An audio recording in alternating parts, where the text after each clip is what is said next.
1965 में शास्त्री जी ने administrative service की एक कॉन्फ्रेंस में एक महत्वपूर्ण बात कही थी, जिसका जिक्र मैं यहां आपके सामने करना चाहता हूं। उन्होंने कहा था कि the basic idea of governance as I see it is to hold the society together so that it can develop and march towards certain goals. The task of the government is to facilitate this evolution, this process. मुझे संतोष है कि corona के इस संकट काल में हम सभी ने एकजुट होकर काम किया। जो सीख लाल बहादुर शास्त्री जी ने दी थी, उसी पर चलने का हम सब ने प्रयास किया और इस दरमियान संवेदनशीलता के साथ त्वरित फैसले भी किए गए, जरूरी संसाधन भी जुटाए गए और देश की जनता को निरंतर हम लगातार जागरूक भी करते रहे।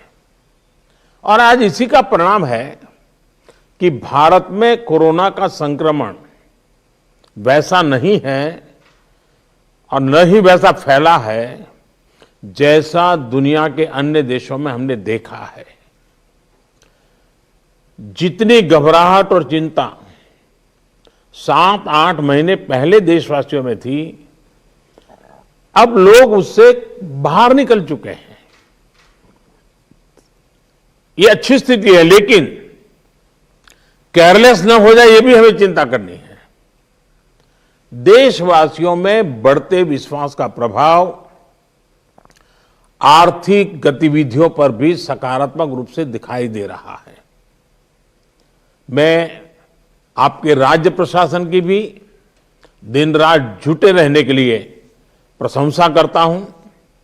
साथियों, अब हमारा देश कोरोना के खिलाफ लड़ाई में एक निर्णायक चरण में प्रवेश कर रहा है। ये चरण है वैक्सीनेशन का। जैसे यहां जिक्र हुआ, 16 जनवरी से हम दुनिया का सबसे बड़ा टीकाकरण अभियान शुरू कर रहे हैं।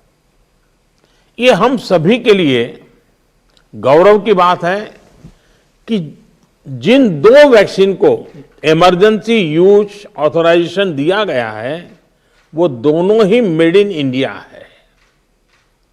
इतना ही नहीं, 4 और वैक्सीन प्रोग्रेस में है। और ये जो मैं करीब 60-70% काम पहले राउंड का होने के बाद बैठने की चर्चा इसलिए करता हूं कि उसके बाद और वैक्सीन भी आ जाएगी, और जब और वैक्सीन आ जाएगी तो हमें फ्यूचर का प्लान करने में वो भी एक बहुत बड़ी सुविधा रहेगी।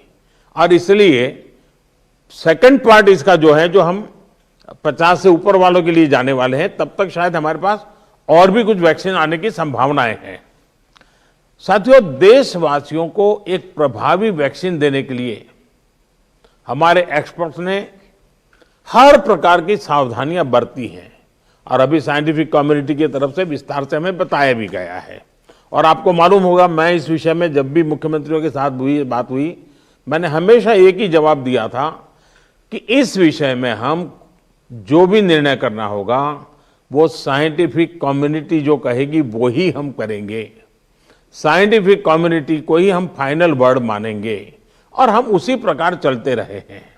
कई लोग कहते थे, देखिए दुनिया में वैक्सीन आ गई, भारत क्या कर रहा है, भारत सो रहा है, इतने लाख हो गया, इतना हो गया, भारत कुछ, ऐसी भी चिल्लाहट हुई। लेकिन फिर भी हमारा मत था कि ये साइंटिफिक कम्युनिटी और जो इसके लिए जिम्मेवार लोग हैं, उनकी तरफ से जब आएगा तभी हमारे लिए उचित होगा, और हम उसी दिशा में चले हैं। बड़ी बात जो मैं दोहराना चाहता हूं कि हमारी दोनों वैक्सीन्स दुनिया की दूसरी वैक्सीन से ज्यादा कॉस्ट इफेक्टिव है।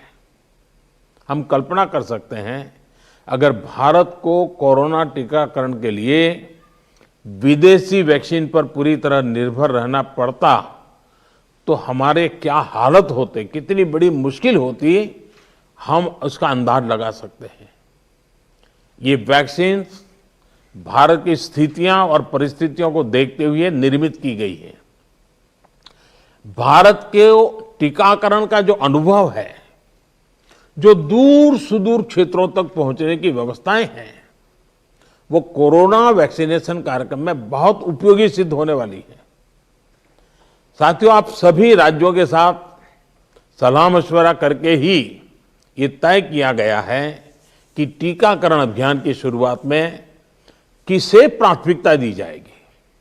हमारी कोशिश सबसे पहले उन लोगों तक कोरोना वैक्सीन पहुंचाने की है जो देशवासियों की स्वास्थ्य सुरक्षा में जुटे हुए हैं, जो हमारे हेल्थ वर्कर्स हैं, सरकारी हो या प्राइवेट, पहले उनको टीका लगाया जाएगा। इसके साथ साथ हमारे जो सफाई कर्मचारी हैं, दूसरे फ्रंटलाइन वर्कर्स हैं, सैन्य बल है, पुलिस और केंद्रीय बल हैं, होमगार्ड है, डिजास्टर मैनेजमेंट वॉलेंटियर समेत तमाम सिविल डिफेंस के जवान हैं, कंटेनमेंट और सर्वेलेंस से जुड़े रेवेन्यू कर्मचारी हैं, ऐसे साथियों को भी पहले चरणों में टीका लगाया जा रहा है। देश के अलग अलग राज्यों के हेल्थ वर्कर्स, फ्रंटलाइन वर्कर्स की संख्या देखें तो एक करीब 3 करोड़ होती है। ये तय किया गया है कि पहले चरण में इन 3 करोड़ लोगों को वैक्सीन देने के लिए जो खर्च होगा वो राज्य सरकारों को वहन नहीं करना है, भारत सरकार इसको वहन करेगी। साथियों, वैक्सीनेशन के दूसरे चरण में, वैसे एक प्रकार से वो तीसरा चरण हो जाएगा, लेकिन हम अगर इन 3 करोड़ को एक माने तो दूसरा चरण 50 वर्ष से ऊपर के सभी लोगों को और 50 वर्ष से नीचे के उन बीमार लोगों को जिनको संक्रमण का सबसे ज्यादा खतरा है, उनको टीका लगाया जाएगा। आप सभी परिचित हैं कि बीते कुछ हफ्तों में जरूरी इंफ्रास्ट्रक्चर से लेकर लॉजिस्टिक तक की तैयारियां सभी राज्यों और केंद्र शासित प्रदेशों के साथ विचार विमर्श करके, लगातार मीटिंगें करके, मॉड्यूल्स बना करके इसको पूरा किया गया है।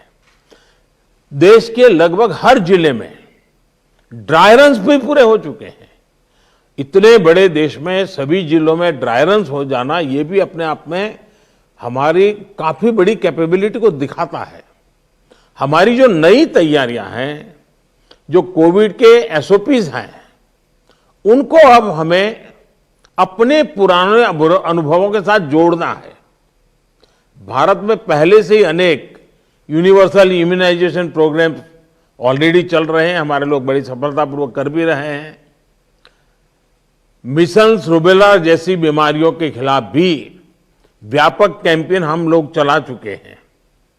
दुनिया के सबसे बड़े चुनाव और देश के कोने कोने तक पहुंचकर मतदान की सुविधा देने का भी हमारे पास एक बहुत ही अच्छा अनुभव है।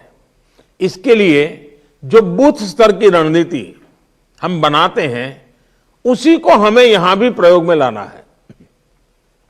साथियों, इस टीकाकरण अभियान में सबसे अहम उनकी पहचान और मॉनिटरिंग का है जिनको टीका लगाना है। इसके लिए आधुनिक टेक्नोलॉजी का उपयोग करते हुए कोविन नाम का एक डिजिटल प्लेटफॉर्म भी बनाया गया है। आधार की मदद से लाभार्थियों की पहचान भी की जाएगी और उनको दूसरी डोज समय पर मिले, ये भी सुनिश्चित किया जाएगा। मेरा आप सभी से विशेष आग्रह रहेगा कि टीकाकरण से जुड़ा रियल टाइम डेटा कोविन पर अपलोड हो, ये सुनिश्चित करना है। इससे जरा सी चूक भी इस मिशन को नुकसान पहुंच सकता है। कोविन पहले टीके के बाद एक डिजिटल वैक्सीनेशन सर्टिफिकेट जनरेट करेगा। लाभार्थी को यह सर्टिफिकेट टीका लगाने के बाद डिजिटली तुरंत देना जरूरी है, ताकि उसे सर्टिफिकेट लेने के लिए फिर ना आना पड़े। किसको टीका लग चुका है, ये तो इस सर्टिफिकेट से पता चलेगा ही, साथ ही दूसरी डोज उसको कब लगेगी, इसके रिमाइंडर के रूप में भी ये काम करेगा। दूसरी डोज के बाद फाइनल सर्टिफिकेट दिया जाएगा। साथियों, भारत जो करने वाला है, उसे दुनिया के अनेक देश फिर फॉलो करेंगे। इसलिए हमारी जिम्मेदारी बहुत ज्यादा है।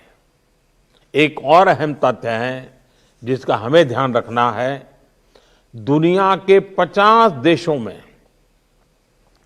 3-4 सप्ताह से वैक्सीनेशन का काम चल रहा है। करीब करीब 1 महीना हुआ, लेकिन अब भी करीब करीब 2.5 करोड़ लोग ही वैक्सीन हो पाई है पूरी दुनिया में।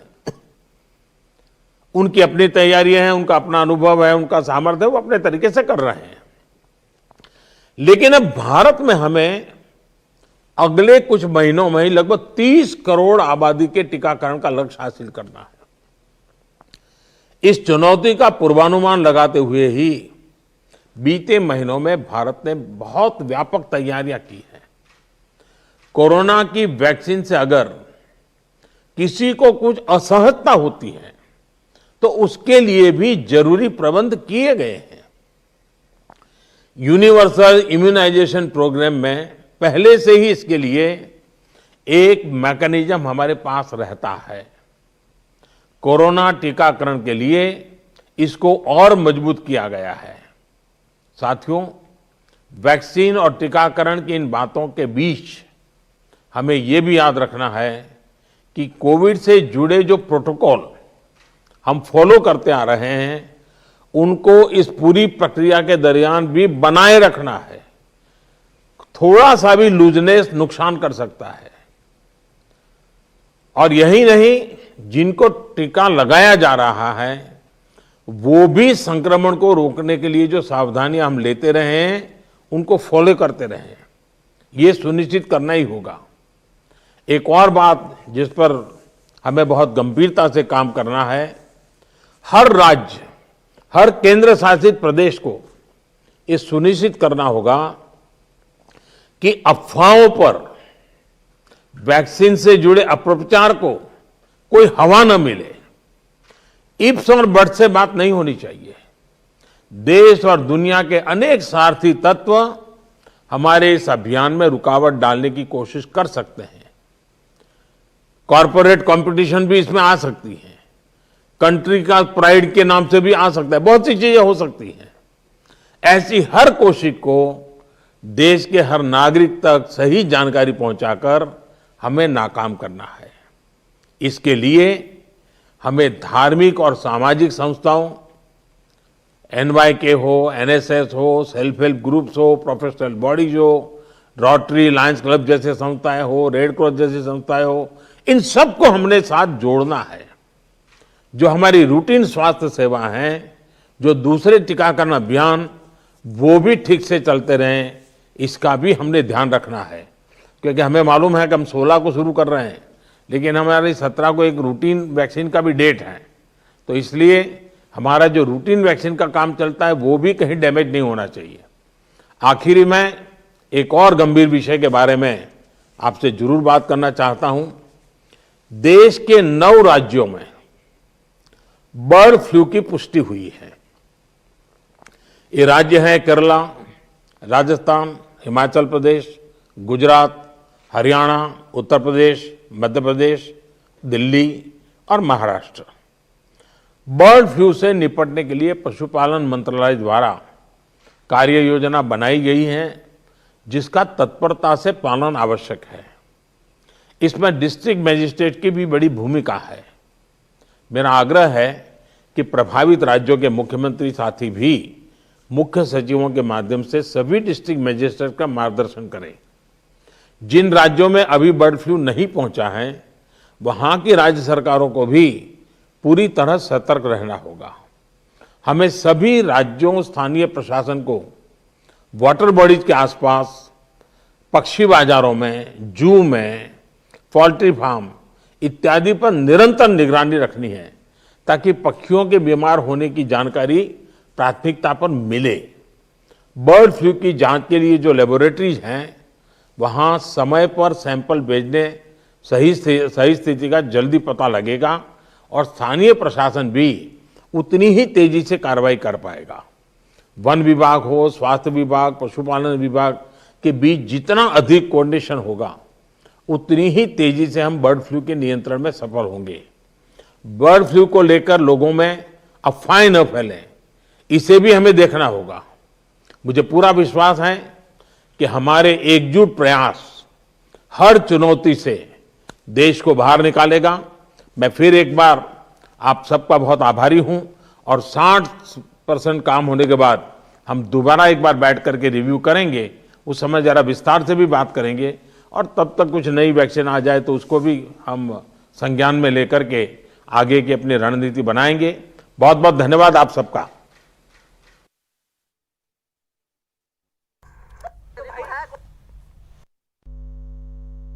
तो आप सुन रहे थे प्रधानमंत्री नरेंद्र मोदी को। आज सभी मुख्यमंत्रियों के साथ उनका संवाद रहा है।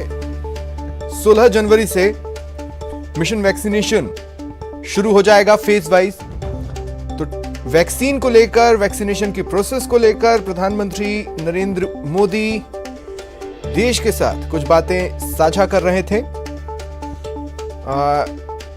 किस तरह की तैयारियां हैं, किस तरह से फेज वाइज वैक्सीनेशन को आगे बढ़ाया जाएगा, ये तमाम बातें उन्होंने कही। साथ ही उन्होंने कहा कि केंद्र और राज्यों में जो सहयोग रहा उससे हमारे मिशन वैक्सीनेशन को मजबूती मिली।